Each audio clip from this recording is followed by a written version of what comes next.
Golden Bullet Global Event has arrived. One of the best game modes in the Division 2. And so now is the time to be clocking in those hours to rack up the XP and stack up those exotics. And this video is going to be your holy grail guide to the Golden Bullet. I'm going to walk you through the details, give you some tips and tricks, and provide you 4 really cool builds. And if you don't know, now you know. So if you go into your seasons menu and scroll over, you'll see that the Golden Bullet event is now live, and you have 1 week to take advantage of it. So in order to play this game mode, you have to activate the Golden Bullet. And by playing the event, every time you level up, you're gonna earn red stars. Red stars act as a form of currency. And longtime players know this is one of the best ways to rack up XP and stack up on exotics. And with those red stars, you can spend them at the season vendor in the base of operations. The vendor's only open when the global event is active. And you have to spend all your red stars before the global event ends or you'll lose them all. So it's 20 red stars for exotic caches, 8 red stars for named items. Those are the 2 caches I definitely recommend you get. And also legacy caches if you're after that system corruption gear. So the name of the game is really XP. XP is what allows you to level up. When you get XP, you're gonna get those red stars. So leveling up equals red stars. But on top of that, you're gonna be leveling up your watch. Now, if you have additional characters like I do, I have 4 characters, that means you're gonna get basically passive income, passive resources. So those other characters' watches are going to be leveling up as your primary character levels up. And so this is an opportune time to turn on all directives. And you can do that by going into your menu here and then clicking change global directives, and then you can add all directives. So this is how the Golden Bullet works. So unit enemies won't have any buffs or debuffs, but whoever has the Golden Bullet will. You can see the Golden Bullet icon above the enemy when they're either loading the Golden Bullet or when they have it active. Either way, if you kill that enemy, now you have the Golden Bullet. The Golden Bullet gives you serious amounts of damage, weapon handling, RPM, and anytime you get a kill while you have the Golden Bullet active, it's gonna refill your magazine. So it's absolutely nuts. It's all offensive. But the same goes for the enemy. So when they hit you with a Golden Bullet, it really hurts. So watch your back. So what's really neat about the Golden Bullet is it makes a lot of weapons feel really good because of the RPM and damage buff, but also the auto reload. So look at weapons like shotguns and LMGs that are notoriously bad for reloads, weapons that you might normally shy away from because of those downsides. Okay, so we have a lot to get through. So let's jump into the builds because I have 4 for you that you must try. You're gonna have a blast with them.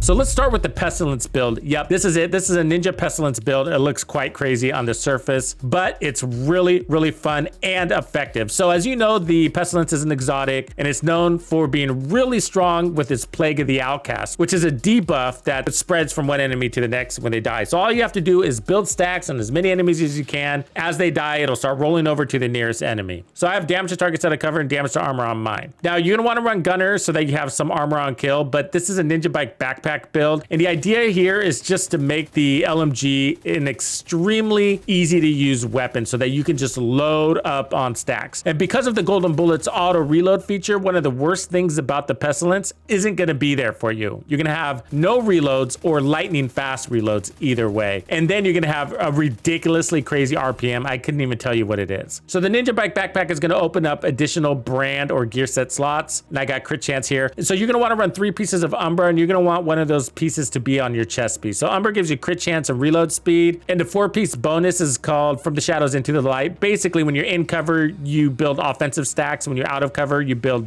defensive stacks. And that's why we're running Umbra, because we need both. The build needs some sort of recovery. So you're gonna have 10% armor on kill, but you're also gonna have 8% armor regen when you're in cover. That lasts up to 5 seconds, which is 40% of your armor back. The offensive side is gonna give you 30% RPM. So yeah, that's crazy, even faster. And you're gonna get 100% crit damage. And if you look at our stats, that's going to put this at 170% crit damage and 60% crit chance. And so the idea with the waterfalls or the Plague of the Outcast, the sooner they die, the faster those stacks will roll over to the next enemy. So high and mighty stacks are great, but the Plague of the Outcast doesn't kill as fast as bullets with crits do. And so for the chest, I got weapon damage and crit chance, and for the gloves, I got weapon damage and crit damage. And then I'm running 2 pieces of striker. I'm running that for weapon handling and rate of fire, so it gets even faster. So we now have 45% RPM boost before the golden bullet. I have armor and crit damage, and then I have weapon damage and crit chance. You could probably put on more armor. I'm running a fixer drone and a decoy so that I can spend more time getting shots out. So yeah, this is going to be an extremely fun build. The Pestilence is a classic to break out for this event, and you're just going to watch that waterfall, get those repeat kills for you while you have the golden bullet. So it'll be earning you the golden bullet and refreshing the golden bullet buff for you.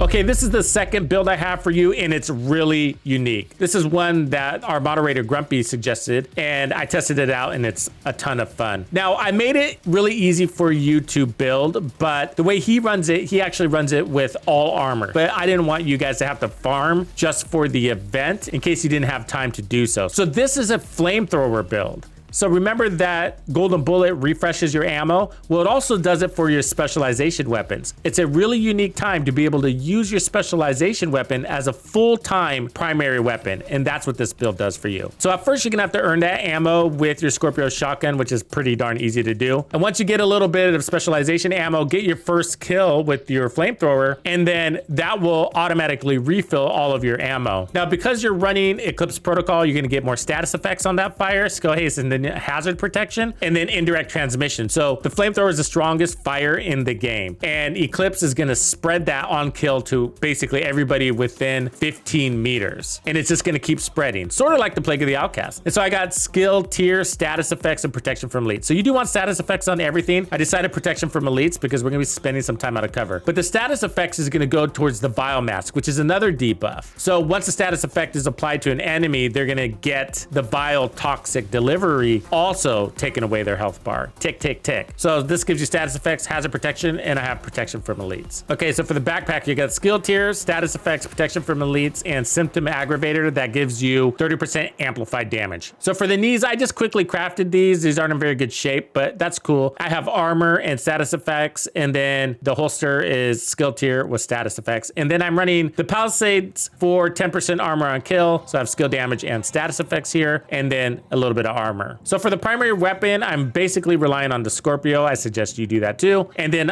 the shock traps. Yeah, throw those out there, shock them, debuff them, and then catch them on fire and watch it spread. Very fun. What's also unique is that the striker shield, which comes with firewall, allows you to equip the flamethrower to the shield, giving you even more damage to your fire, 13% bonus damage per enemy standing in front of you. It's an amazing build. Now, I felt pretty good at 1.1 million, but just a quick tip, it takes a little bit of time to get used to the flamethrower. You don't want to be heavy-handed on the trigger. You want to put just enough fire out to catch them on fire and then let them burn from there. Let the Eclipse and the biomask do the rest of the work. Otherwise, you're putting out too much fire and you're wasting it, and you could run out and then have to earn it again.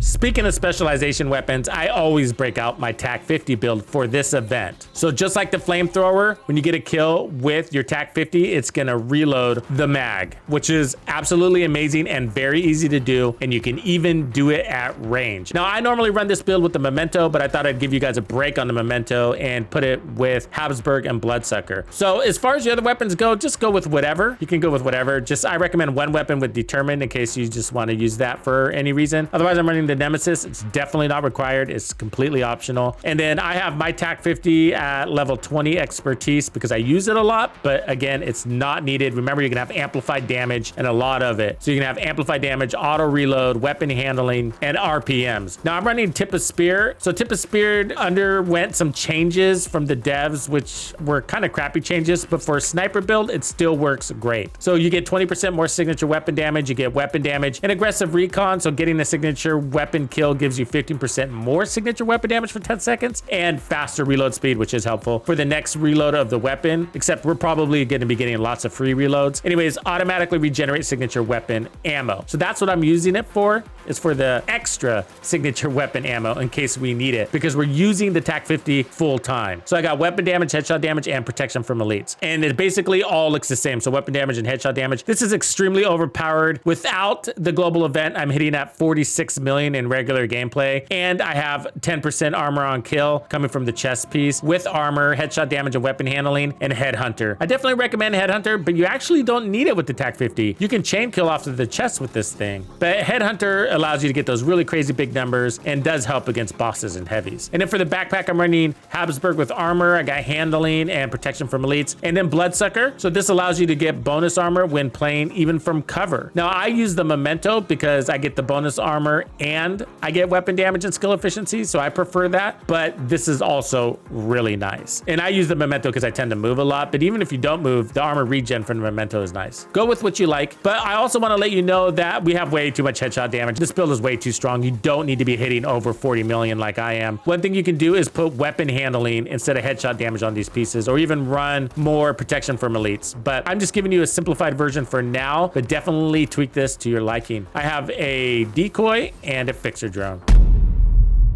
Okay, and for the final build, there needs to be at least one skill build, and this is a hybrid one that has maximum DPS. This is probably gonna be your most flat out effective build for whatever gameplay you decide to take on. Legendary, heroic, team solo, whatever. This build is probably gonna be the easiest to use and extremely effective for this global event. So it's built around a mechanical animal. I have featured this build before, or at least a version of it. So Future Perfection got buffed with Project Resolve, so you can now get all 6 skill tiers and overcharge while only equipping 2 skill tiers on your build, and Future Perfection will fill in the 4 and kick in that overcharge. So I recommend damage to targets out of cover. I run mine with an 8x scope. I prefer that, and then crit chance, Omega Suppressor, you could also put crit chance there, and plus 20 rounds. And then I'm running 4 pieces of Striker with crits, so they all basically look the same, but that's gonna give you 100 stacks of amplified damage, pretty powerful, as well as RPMs and more weapon handling, which is gonna help you earn that golden bullet. Remember, you have to earn the golden bullet, so you need to make sure you have good damage or you're competitive in group play, and this build's gonna provide that. And then I'm running Palisades for my chest piece. That's gonna give me 10% armor on kill. We're gonna need some sort of defense on this. And then I have Obliterate there, so make sure your crit chance are as close to 60% as possible. And then I decided to run the Memento. That's giving me the skill tier that we need, as well as armor regen and bonus armor on kill and weapon damage, short-term buffs, and 30% skill efficiency on the long term, plus the 3% armor regen. So really good for a hybrid. And then Technician is giving me the second and final skill tier we need to coincide with the Future Perfection talent from the gun. And then I'm running the turret and I'm running the drone. Thank you for hanging out with me today. My name is TuxedoBandido, and this was another episode of The Division 2. If you found this video helpful, subscribe, like, and turn on notifications to ensure you don't miss out on the fantastic experiences waiting for you in The Division 2. And if you like builds like this, check out the recommended build video I have here for you. If you have anything you want to see covered, be sure to let me know in the comments below. And thank you to all the channel members and donors who make everything possible. Tux Nation wouldn't be without you.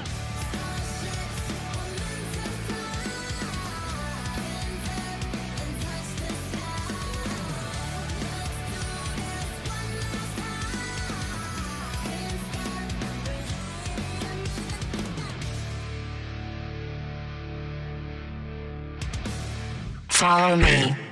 I get it.